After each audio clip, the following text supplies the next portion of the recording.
Père Macron, t'as intérêt à arranger tes fesses. Hein. Allez. Je pense qu'à un moment donné, monsieur Macron, va falloir qu'il fasse attention. Parce que mai 68, on ne l'a pas fait, mais on peut lui en refaire un. Les Isariens ont sorti le carton jaune contre le gouvernement et ils l'ont fait savoir ce samedi 17 novembre, jour J de la contestation nationale contre la hausse des carburants. Les barrages ont commencé dès 10h dans tous les carrefours stratégiques du département, en particulier à Compiègne et Pont-Sainte-Maxence. Il y en a marre de payer pour on ne sait pas qui d'abord. On engraisse tout le monde et nous on n'arrête pas de payer des taxes, le gasoil, les charges sociales et tout le machin et je comprends plus rien moi. Les forces de l'ordre, très présentes, ont accompagné le mouvement sans intervenir, parfois même en le soutenant du bout des lèvres. Les gendarmes, ils le prennent, bon courage, ça veut dire quand même que eux aussi ils ont un souci. Hein. À Compiègne, c'est le rond-point menant à Carrefour-Venette qui a été occupé par les manifestants. La stratégie était de ralentir la circulation sans la couper, en traversant la chaussée de part et d'autre toutes les minutes. Les gens très sympas, ils sont avec nous, il n'y a pas de souci. Très bien. Voilà, un ou deux qui a accéléré, bon après il y a peut-être des occupations, mais dans l'ensemble ils sont tous avec nous, les motards ils ont des soucis aussi. Les taxis, on a discuté avec un taxi, ils vont se mettre en route. Les routiers qui passent, ils klaxonnent. Donc je pense qu'il y a du monde. Effectivement, cette manifestation contre la hausse des carburants n'est pas la raison principale de cette grogne. Elle est l'étincelle qui marque un ras-le-bol. Je pense que c'est juste un début là, c'est en train de se mettre en route.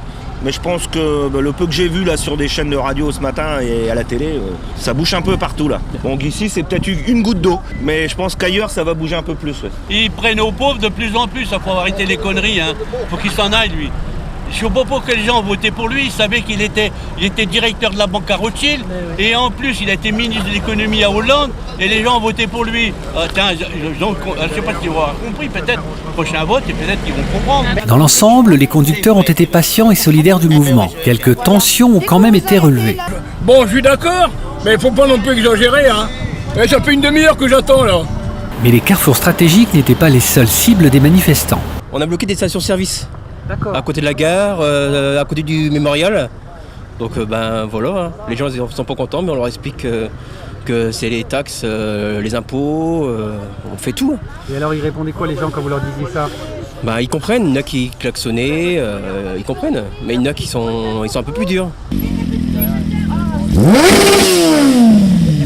Il semble donc que cette grogne soit un ras-le-bol généralisé où se mêlent retraite, salaire, fermeture des services publics.